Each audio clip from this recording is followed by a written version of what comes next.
Maymay Entrata dumaan di umano sa isang depression.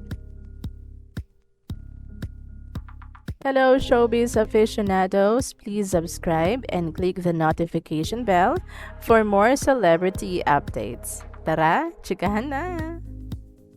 Ang Canadian boyfriend ni Maymay Entrata na si Aaron Haskell daw ang isa sa nag-inspire sa kanya na pasukin na rin ang pagpo-produce. Ang mismong boyfriend pala ni Maymay ang nagbigay ng idea sa kanya kung bakit hindi siya ang mag-produce ng sariling niyang kanta.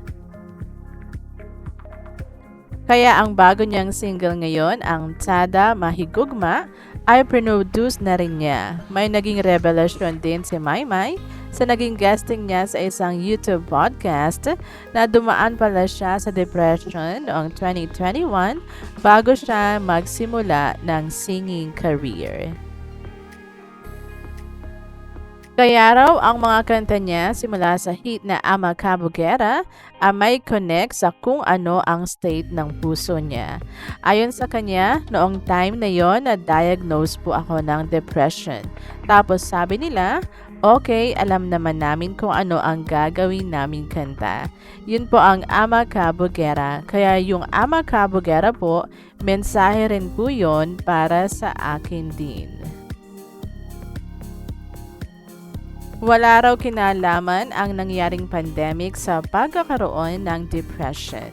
Pero naging parte raw ang pagkakagawa niya ng kanta sa healing process niya, pero hindi lang yon ang nagpa-heal sa kanya.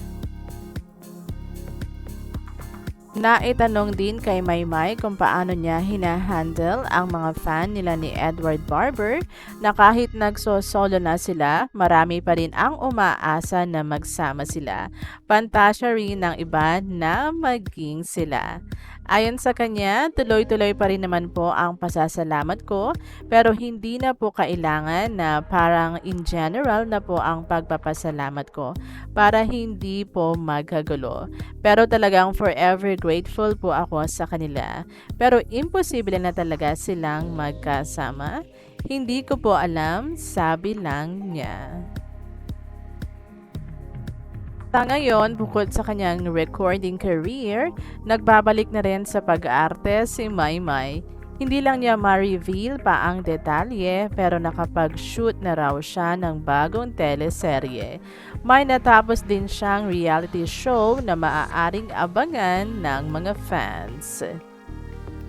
Mga ka-VLT, for more showbiz updates, please subscribe and click the notification bell to keep you posted.